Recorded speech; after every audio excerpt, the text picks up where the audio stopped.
Hi guys, welcome back to Crystalline. Last time we got almost a kiss. Almost. Bit disappointing because it would have been amazing, but hey ho. So, the next morning we wake up early like usual. After getting ready and packing my things, I meet the rest of the team downstairs. Alright, we're at Amelia's house. Amelia's parents wait for us by the door as we finish gathering our things. Her mother's lips tremble as she watches us pack. Are you sure you need to leave so soon? Liana smiles softly. I wish we could stay longer, but we must be going. Thank you very much for your hospitality. Of course. You're all welcome here at any time. Amelia's mom hands us parcels. I packed all of you some food for your journey. Nice. Oh, we couldn't possibly. She tuts and forces the parcels into our I hands. won't take no for an answer. Amelia packs hers without protest, and the rest of us follow suit. We turn to her family one last time before leaving. Thank you again. It's been a lot of fun. Thanks for having us. Thanks. It was nice to meet you. Thanks. Farewell, Mother. Father. Her mother squeezes each of us in one big hug. When she hugs Liana, she pauses. Please take care of our daughter. I will. After one final goodbye, we leave their house and make our way back towards the town. We pass the inn and other shops. We don't make any stops. Eventually we pass through the town gates. We continue down the familiar dirt path surrounded by greenery. Most of our journey is uneventful. I've become more accustomed to the walking and the silences, but I still wish the journeys to our destination weren't so long. It can get pretty boring.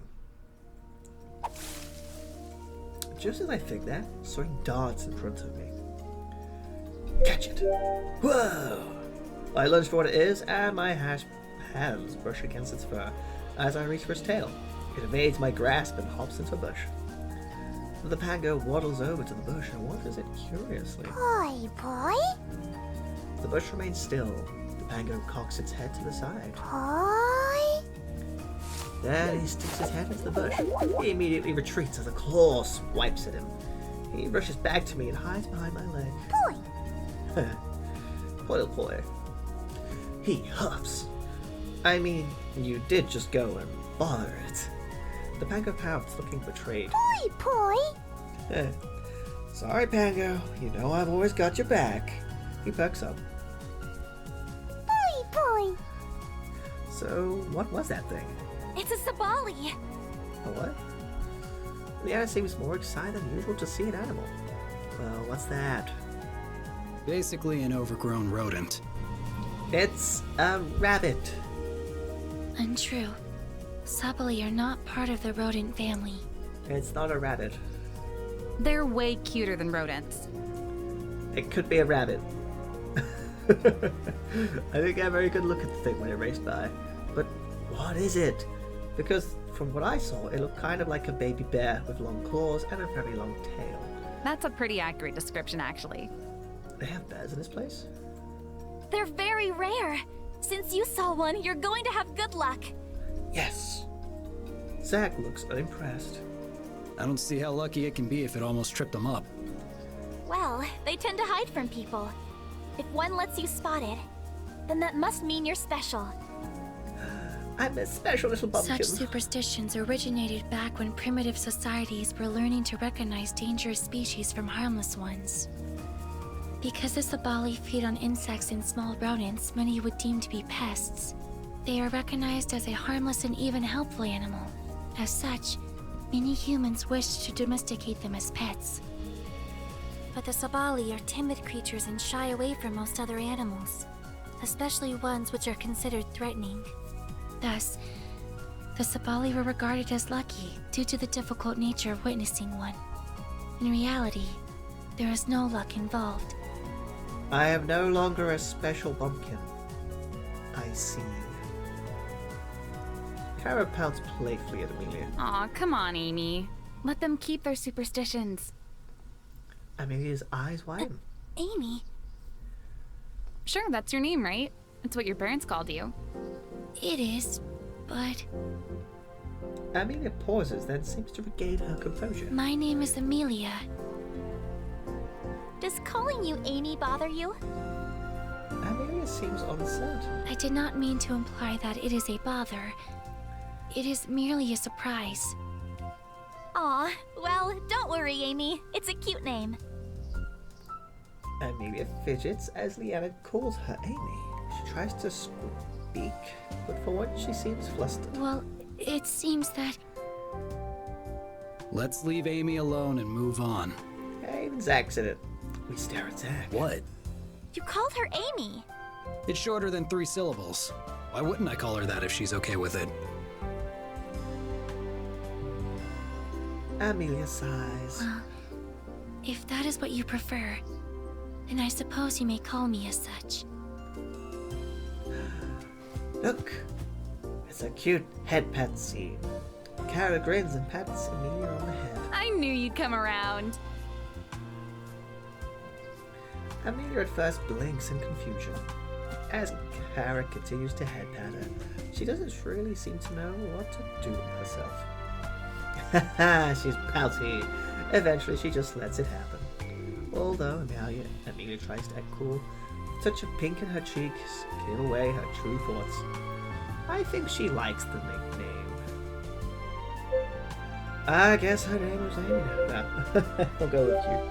I like the name Amy. It suits you. That is fortunate, as I believe that is how the group will refer to me from now on. Good. Anyway, let's get going. We resume our journey. For the next 3 days, we travel on foot. Oh gosh, a 3-day hike. During the day, and make camp at night. Leanna continues my casting trainings, but I have made no progress. I have begun to feel discouraged, and although she tries hard to hide it, I can sense the frustration Leanna feels. Why am I having such a difficult time casting? There must be something I'm missing.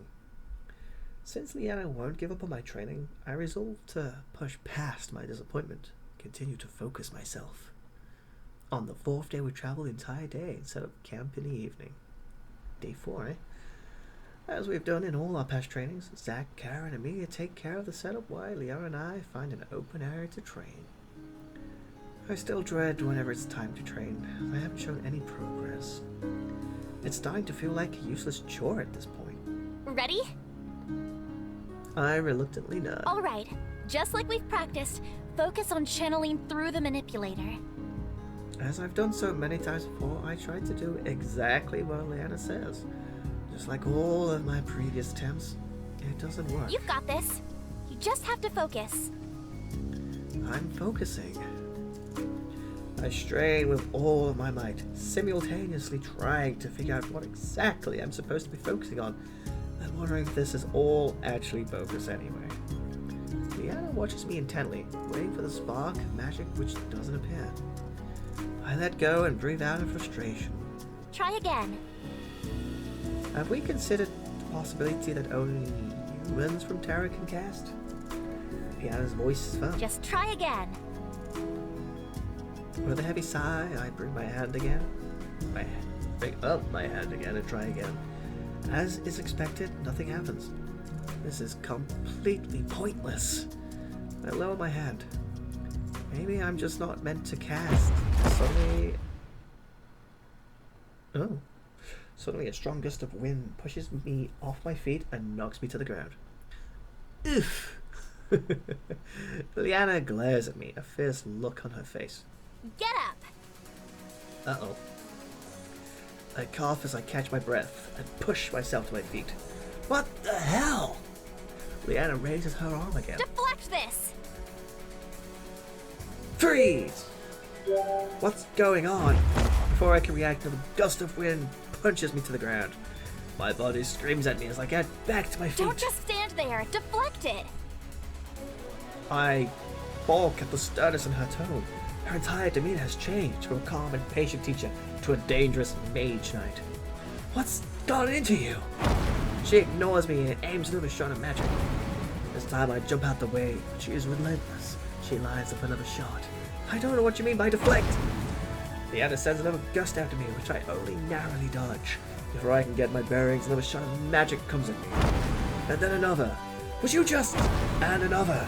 Hold on! And another! My raving is short and anger warms my blood. She's shooting off wind blasts so quickly I don't have time to think or move. Her attacks are relentless and keeps knocking me down.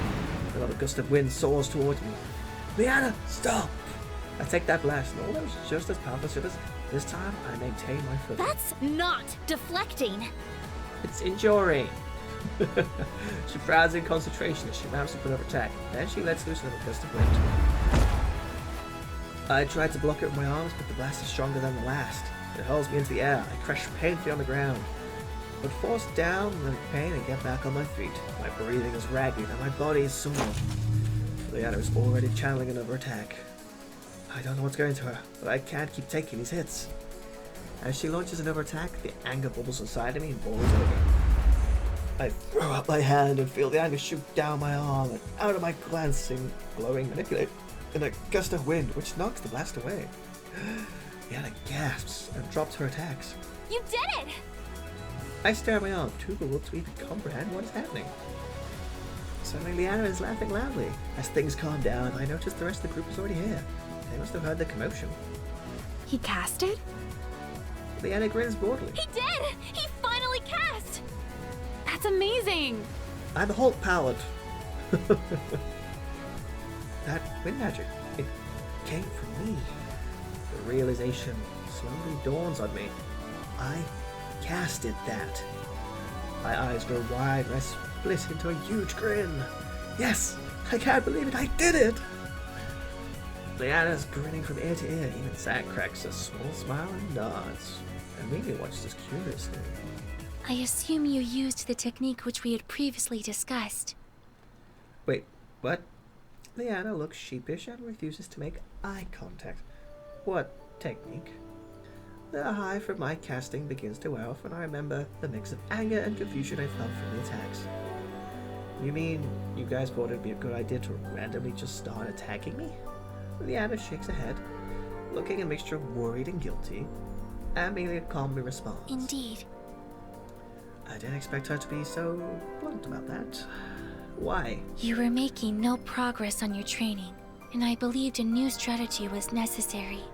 One such method is to utilize the ingrained need for survival. When placed in high stress, dangerous situations, the human body will use all its resources to ensure survival. By putting you in such a situation, your response to protect yourself enabled you to tap into the manipulator and channel energy. I consider what Amelia said. Everything happened so fast. But once I realized there was no way to talk my way out of Leanna's attacks, I knew there was only one way out. I'm really sorry. Amelia felt this was the best way for you to learn since you didn't seem to be getting it my way. She trails off. I hope I wasn't too hard on you. It was effective. Obviously, I'm not happy to have been surprised by this, but I will admit that's an effective method. Leanna looks hopeful. Does that mean you forgive me? No. Yes, I know. She smiles as she sighs in relief. So, what now? Should I try it again? Are you feeling up to it? If you need to take a break, we can do that. I think I should be okay. As the words leave my mouth, my arm stings and I feel a wet spot on my elbow, which look down, I notice blood on my shirt. Oh no! You're bleeding! I twist my arm trying to see the damage.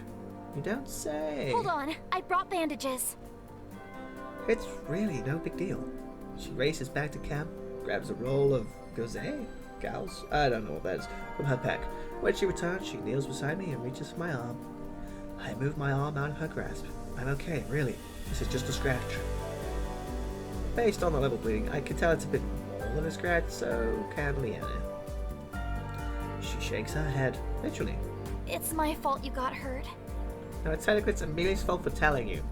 Without taking no for an answer, she grabs my arm and takes a look. This time I don't bother resisting. Gently, she dabs at the blood with a damp cloth.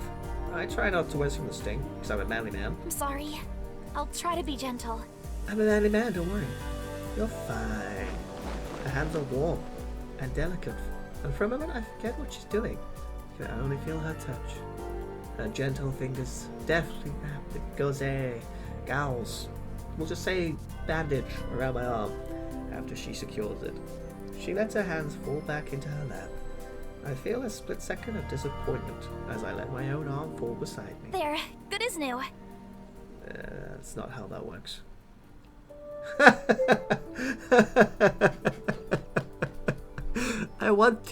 I really want. Yes.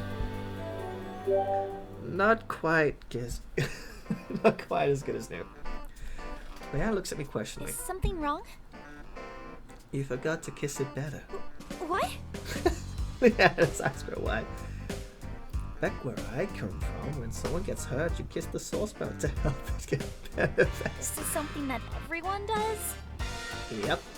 Leanna shifts I uncomfortably. don't know. That's not something we do here. I pout.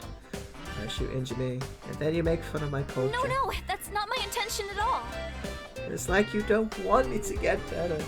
She bites her lip. Okay, if it's something that you guys really do, then I suppose I can do it for you too.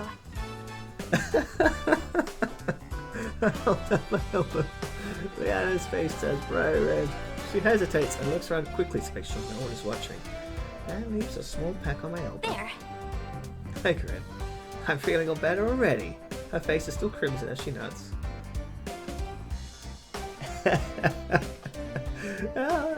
It's technically a kiss. I get to my feet and we return to camp. After we've all had a chance to eat and relax, we get ready for bed. For once, as soon as I lay down my head, exhaustion overtakes me and I fall right to sleep.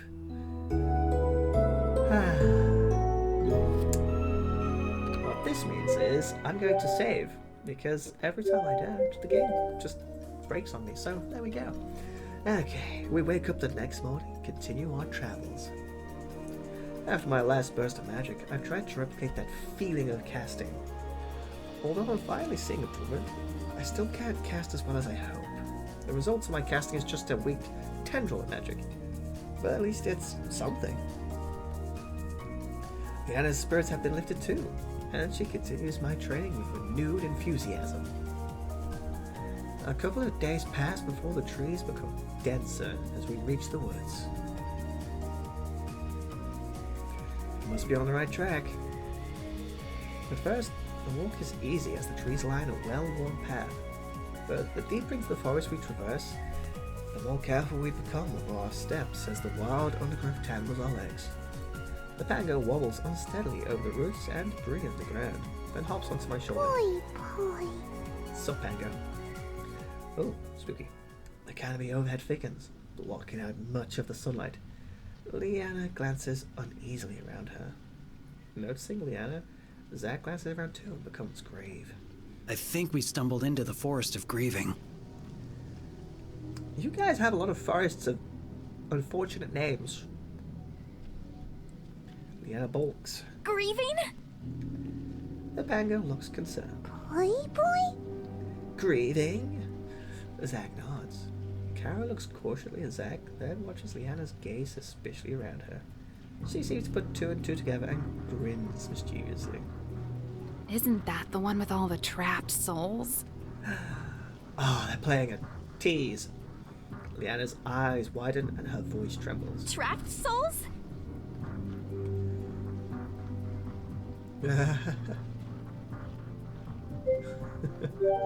My eyes widen.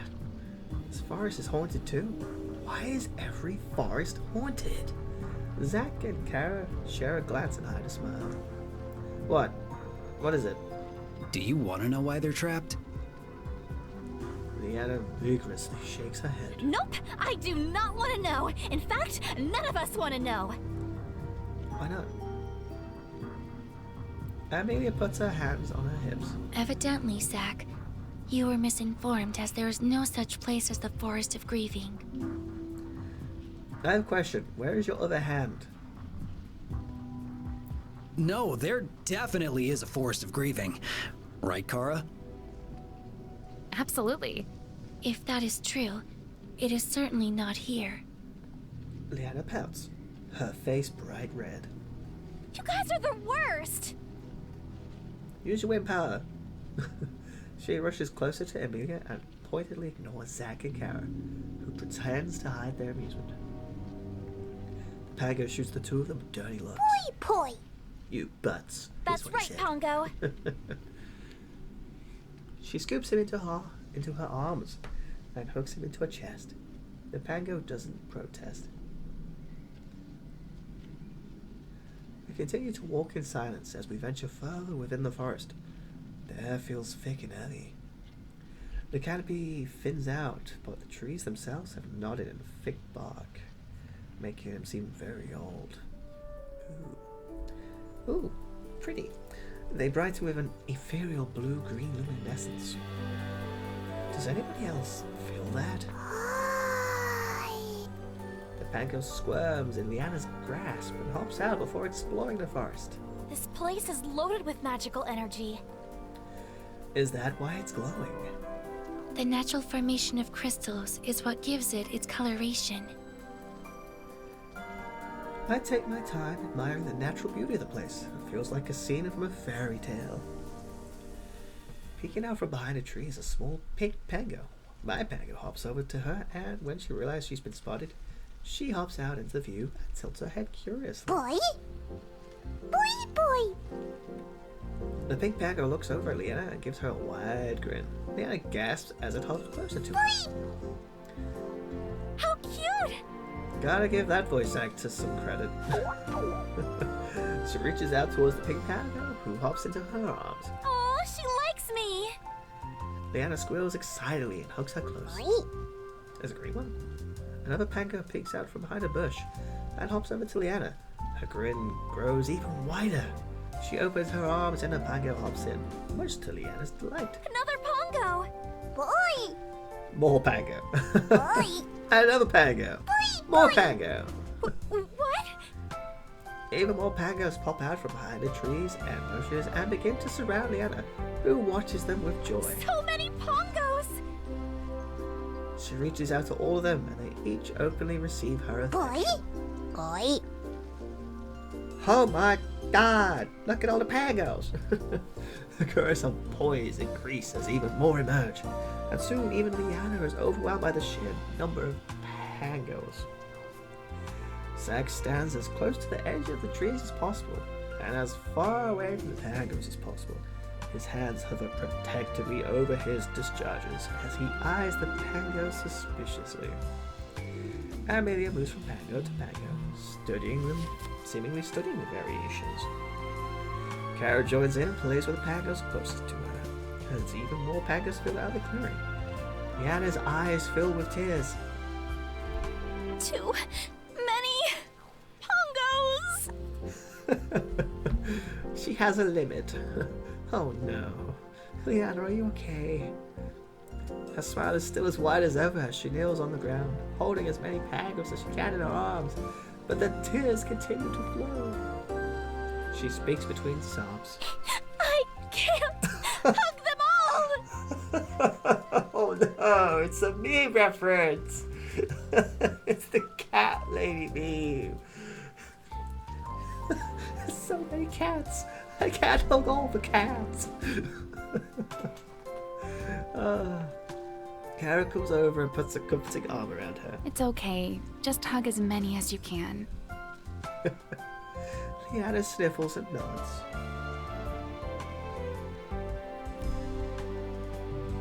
My Pango looks up at me with a wondering gaze. I must stay by my Pango. I look down at him and smile. Don't worry, you're the only Pango I need. He beams and hops into my arms and nuzzles me affectionately, even if you're a traitor at that time.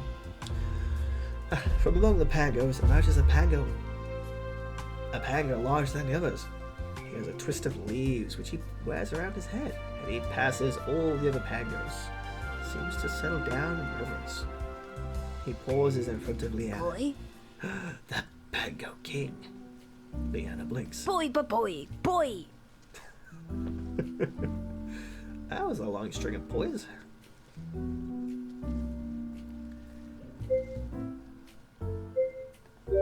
I step in front of Leanna and address the Pango. Don't worry, we come in poise. Everyone stares at me while Zach face palms and shakes his head. The Pango just looks at me curiously. Boy. I don't think he understood me. My Pango steps up to the larger Pango and speaks in a series of poise. Boy. Boy. The larger Pango seems surprised, then nods. Boy. Boy. Isn't this just exciting, storytelling? Boy. Boy. He turns around and hops deeper into the forest. My Pango faces us. Boy. He tilts his head to indicate the forest and follows the larger Pango. Should we follow them? Zach shrugs, but Leanna nods. Yeah, I think we should. At the very least, we can't leave him. What if he's leading us to danger? It would seem that the other Pongos respect the larger Pongo. He may be the equivalent of a king or other authority figure. If he wished us harm, we would already know. Besides, the most harm a Pongo can do is cuddle us. We better get a move on before we lose them.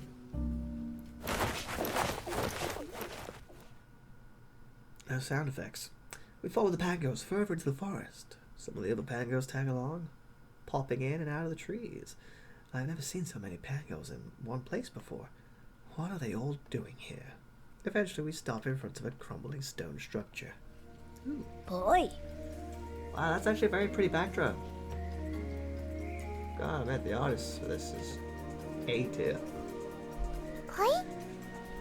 The Pango leader nods. Boy. Boy. Boy.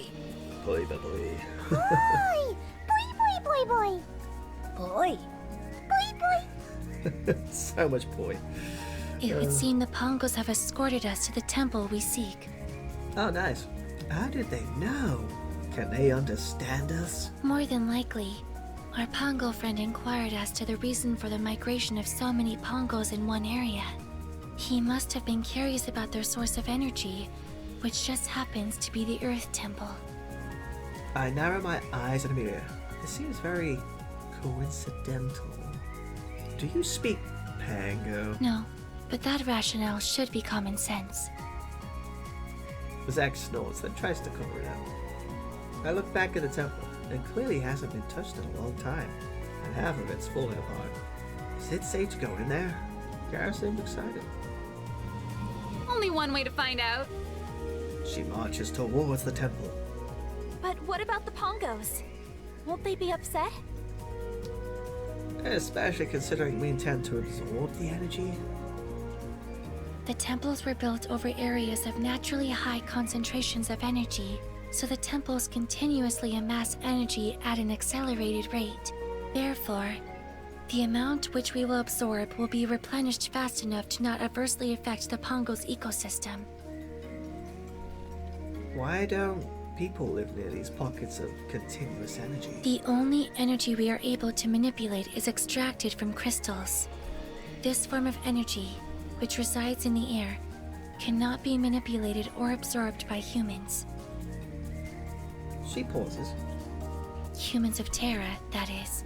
In contrast, Pongos are able to absorb all forms of energy, including airborne. I see. Either way, it sounds like the Pangos will be okay. Leanna nods and we follow Kara. The Pangos make no move to stop us, but continue to watch us curiously. Come on! We approach the temple's entrance.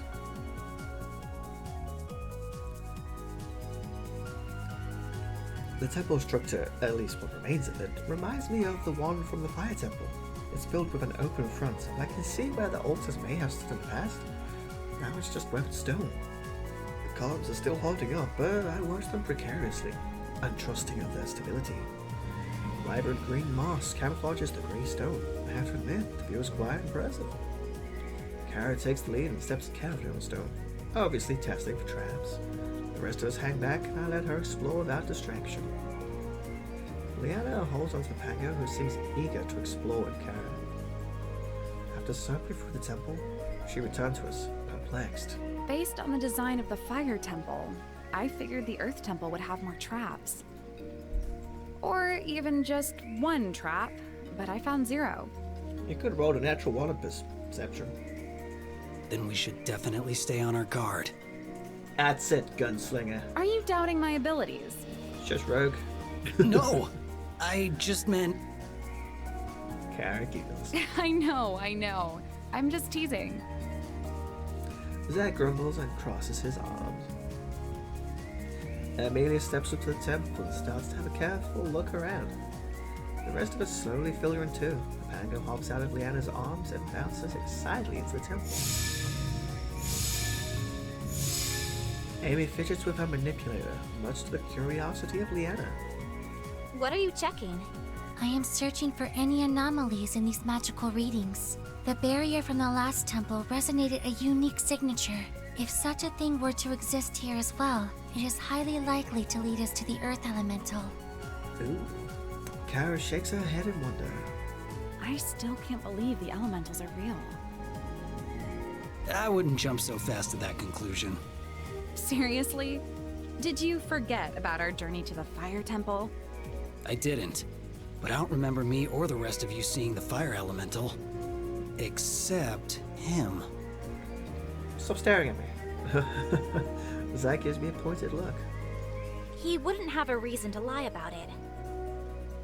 Exposure to large quantities of magical energy can potentially cause hallucinations. There have been documented cases of such events transpiring.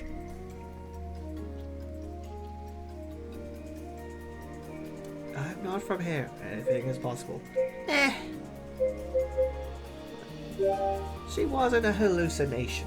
She was definitely real. Doesn't her transferring energy to me count as proof? Your absorption of magic and the existence of elementals is not a casual relation. I thought you'd be the one most likely to believe me. I do give credence to your anecdote in which you believe to have seen the fire elemental. However, more evidence is required to turn that anecdote into a fact. Such a nerd. She continues to attentively monitor her manipulator. There appears to be a strange pattern regarding energy distribution. A sudden rumble from the water takes our attention.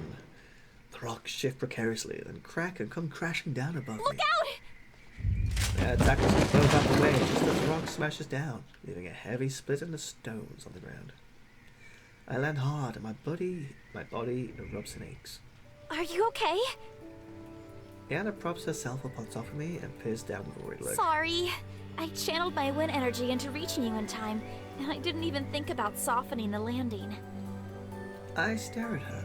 You just saved my life, and you're apologizing over something like that? Leanna looks a little surprised, but then she lets out a smile. Are you okay? Yeah, thankfully the brunt of my fall was broken by... Her voice trails off as her cheeks redden when she realizes she's straddling me. Kinky. She quickly picks herself up. This guy agrees. And she didn't mind us being like that. I wince as I carefully push myself to my feet. Leanna's attention is on the mountain of rocks sectioning us off from the rest of the team. Hey! Can you guys hear us? No. Kara's voice is muted from the other side of the rock wall. We're fine. What happened? The structure collapsed from the instability of the ruins. I would advise caution moving forward. Really? Hi, boy. The Pango's voice is very small. Pango! Don't worry. He's safe here with us. Speaking of moving, how are we gonna get these stones moved? Stand to the side. I'll move them with my magic. Leanna motions me to move back and I comply. Her gauntlet flickers to life as she channels her wind energy. At first, the rocks refuse to budge, but Leanna keeps trying. Sweat beads on her face as she concentrates, but even after a few more attempts, she's unable to move any of the rocks to break the wall. I can't seem to move any of the stones. The frustration is evident in her voice. It's weird that she can't move any of the stones at all. I hear some shuffling on the other end, and I assume it's Amy using her manipulator to scan. Interesting. It appears these are no ordinary stones. They are shielded with magic. What does that mean? The magic they are shielded with are dampening any other outside magical efforts. That's not good. However, in light of this new information, I am able to adjust the type of reading necessary to override the wall's magic block. By doing so, I am able to plot out the navigation of this temple as the ruins emit energy. Based on our current locale, our paths will converge in a short time if we move further in. That sounds like a plan to me. Let's get going then. Leanna and I look at each other and nod. We start heading in the direction Amy provided. We stay close together and keep a cautious eye on our surroundings. Leanna periodically checks her manipulator. Looking for something? I'm following Amy's energy signature to make sure we're both going in the same direction. So far, we're still on the right path, and should be converging with them soon enough. That's good. I put my hands behind my head. Hey, I forgot to thank you earlier for saving me. Thanks. Leanna smiles. You did the same for me. Huh? Raven Pass, remember? When we fought the treasurer. Oh, that. I guess so, but I only pushed you out the way back then. In hindsight, I probably should have also dived out the way too instead of, eating the blast full force. Moving out of the way would have been a better idea, but it was heroic nonetheless. Leanna smirks. Besides, you find yourself in trouble so often that saving you has kind of become second nature. Rude. Wow. Leanna giggles. She seems to be in a better spirit as we continue traveling. We turn a corner and find ourselves in a slightly open area. I know it's a bit of movement from the corner of my eye, but when I look over, all I see are the same mossy vines which were covering the entrance of the temple too. That's strange. The energy reading here is higher than usual. What's up? Leanna goes to draw her sword. It's not dormant like everywhere else. I'm scanning active energy here. Before I can react, vines shoot up from the stones of the ruins and converge straight towards Leanna. She gasps and attempts to swing at the incoming vines, but there are too many of them. As they entangle her limbs, she looses the grip on her sword and it clatters to the ground. What is this? Oh no, this is turning into a different type of genre. For some reason, the vines only target Leanna and have kept a berth around me. Oh, I get it, yeah. Maybe the trap was only sensitive to energy manipulation. Thankfully, I wasn't casting. Leanna struggles to break free and evade the vines, lifting her off the ground. Help me down! I pull out my sword, but the vines twist and tangle around each other, which makes Leanna a moving target too. The last thing I want to do is accidentally cut her as I'm trying to cut the vines. It might be best that I wait, right? I will free you, my lady. I dash forward and with skillful precision slice down the vines. As my sword cuts through the vines, they writhe and shrink away from Leanna until she's able to wriggle free. Unfortunately, more vines emerge and head straight for me. I cut them as they approach, but there are too many of them, and I struggle to keep up. Just as the vines are about to encircle me, I spot the familiar glow of a blade carved trails of light through the vines. Leanna is a blur. She methodically slices the vines with accuracy and speed I strive to mimic. Before long, all the vines lay in motionless pieces on the ground. Well then. This never happened. Got it? She glares at me despite her burning cheeks. Yes, ma'am. Let's hurry up and get going then. Leanna doesn't wait for me as she continues down the path. I jog to catch to her. Leanna's extra cautious, and keeps her blade at the ready as we continue down the path. Thankfully, without further incident, we spot the rest of the group waiting for us at a converging path. You guys made it! Boy! Lupanga bounces over to me and leaps into my arms. Hey, buddy. Karen beams and lifts us over. She blinks when she gets a better look at us. Whoa, did something happen? Leanna clears her throat as a subtle pink tinges her cheeks. Nothing at all. Isn't that right? She shoots me a warning glare. Right. Nothing. Kara looks back and forth between us and then grins. Oh, I get it. I mean, you two were alone after all. Leanna's cheeks flare. No, it's not what you're thinking. Kara winks. Right. Nothing happened. Leanne mumbles something incoherent as she pushes past Garen. What is with everyone's overly active imaginations today? The group looks to me for answers. Yeah, nothing happened. Let's get going. I concur. It would be advisable not to spend any more time than necessary here. All right, let's go. Poi poi. Don't worry about it. Pango strokes as he hops onto my head. How does a blob shrug? With Leanna leading the way, we continue moving forward. We continue down the path of the Earth Temple. Ooh. Click the icons in the displayed order. Okay.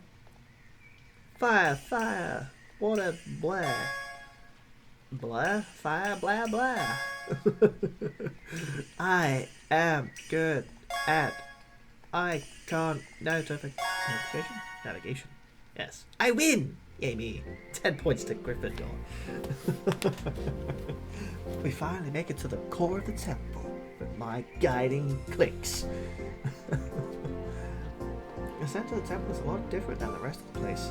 For one, it's not crumbling apart. Birds flit across the sky and there is lush greenery all around. Sitting in the middle of the garden is a beautiful woman. Her dress is the same green as the plants, and there's something about her that feels warm, inviting, and alive. The sounds and voices of my friends fade away as I'm filled with the tranquility and beauty of nature surrounding me. She raises her hand, and at her touch, I feel a sense of calm and peace. Just like at the fire temple, I can feel the revitalizing effects of the energy absorption. The more energy I absorb, the more translucent the elemental becomes, until with a small smile, she disappears. Slowly the scenic nature view fades from my senses and I'm pulled back to the crumbling ruins of the temple and the curious faces of my friends. Amy and Liana hover by me as the Pango looks up at me from the ground. Poi? His pupil dilation is returning to normal. Are you feeling okay? You completely zoned out there. I nod.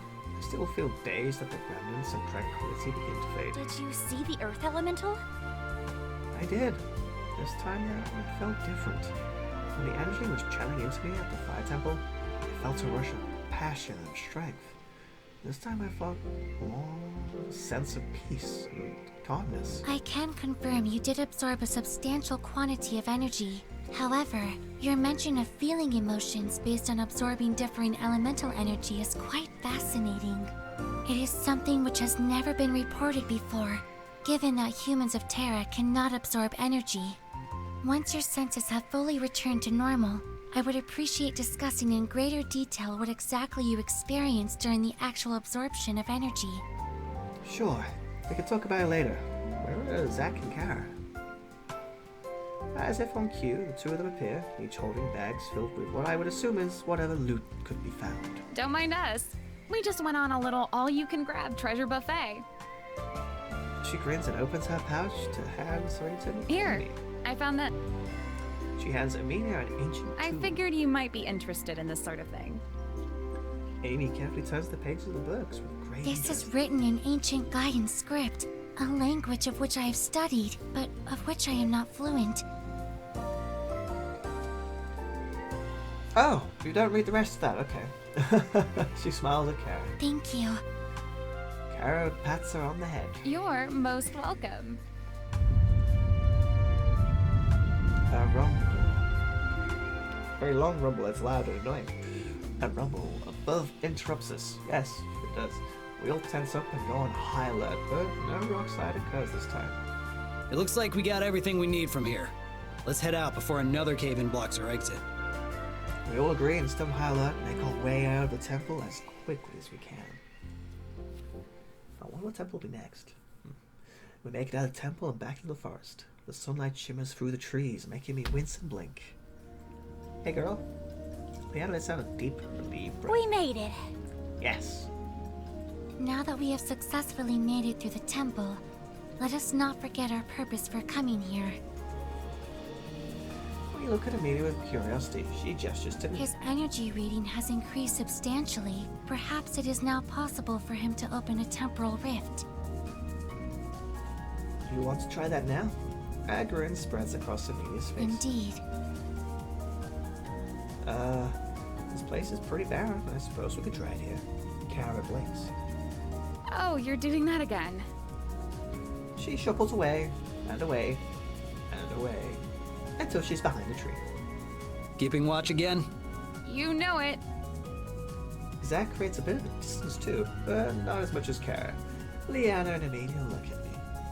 Are you ready? Kara's voice is far away. Wait! She races back, scoops up the pango, who gives a little squeak of protest, then sprints back to her tree. Finally, she gives a thumbs up. Okay, good to go. Rude. Alright, let's try it. Just do what you did last time, except now you can focus and channel your energy. Yes. Amelia, who's standing beside her, nods. I close my eyes and try to focus on creating a rift. I bring up in my mind images of what I saw when I first entered Terra. I inhale and exhale slowly as I try to draw in on that peace I felt when I met the Earth Elemental. I remember the scent of wildflowers, the fluttering of birds, and the creaking of trees. It fills me with a soft, gentle calm that spreads throughout the rest of my body. An odd, tranquil stillness fills my mind. Keep going. Visualize your cast. My brows furrow. I see a dark shape peeling away at the sky. And suddenly, a hot surge of energy flashes down my arm. There's a loud cracking followed by a hiss. I open my eyes. A churning wind pours out of my nipple and swirls around the dirt and grass. The trees groan and sway. I try to keep the wind stable, but it's just too strong. The muscles in my arms strain with effort. The wind whips around Leanna's hair and my clothes. My cast is more powerful than before, but still unrefined. You are nervous and panicking. Ease your mind and calm yourself. Right, don't panic, don't panic. My heart lurches. Anxiety calls in my stomach. We may stop now. I do as she says. The wind snarls and then smooths to a gentle breeze. The last bit of it skims through the grass and then vanishes, quick as a butterfly flutter. My arms dangle at my sides. They feel as if they've been being pulled down by heavy weights. I take in deep breaths, my heart still panting. I cringe and look up at the two. How did I do? Leanna hesitates. That was... A failure. Yes. Amelia! Amy blinks in surprise. Is that not what you were going to say? He was unable to create the rift. Leanna sighs and crosses her arms. He did better than his first try. He actually cast something this time. Amelia blinks again. I see. I suppose there was some improvement. She taps her chin forward. I believe your magic training should involve bettering your accuracy and honing your focus. At this point, we are still unsure if the inability to create the rift is from your lack of energy or technique. Right. I puff out a defeated sigh. It seems that I still have a long way to go. Hey, where did Zach go? Huh? I look up. Zach isn't anywhere in sight. That's weird. I glance around. Deep in the forest, I see a rustling sun black. I squint. Maybe it's Zach's trench coat? I zero in on it to see Zach and Kara peeking behind the same tree. Hey, when did you get all the way back there? Zach's voice is faint. You couldn't control it. No way was I gonna stand there if you went splat. This coat is not easy to clean. Wow. My jaw gives a little tweak. Thanks for the vote of confidence. Kara grins and claps her hands. She shouts for us to hear her. You put on quite the show. Glad I wasn't there for it, though. Leanna frowns. Okay, it's done now. Can you guys come back? Kara skips over. Zach follows with his arms crossed. So, where to next? According to Elderissim's notes, Ellendale is the closest city located to where the ancient people worshipped the air elemental. I believe we will be able to uncover more information from the library there. Kara smiles and ruffles Amy's hair. Sounds great, Amy. Amelia flushes. She coughs and then glances away. Let us be on our way. Go to the wind temple. Okay, we hike out of the forest and find a new path. Amy leads us north and we begin traveling on foot for the rest of the day. My legs ache. And by the time the sun starts to disappear, I'm ready to collapse. Maybe I'm still feeling the effects from trying to cast on it, but all of this walking is making me more exhausted than usual. We keep walking till we find a good campsite. Leanna says the large open space would be a good place for me to practice my wind magic in the morning. Amelia sparks a small campfire for us. Zach cooks up another delicious dinner, and by the time I'm done, I can barely keep my eyes open. The rest of the group is still up and talking, but as soon as I lay my head down, I tumble into a deep and fast sleep.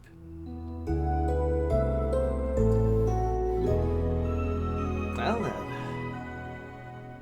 it seems we have more things to get, more places to visit. So I'm enjoying this.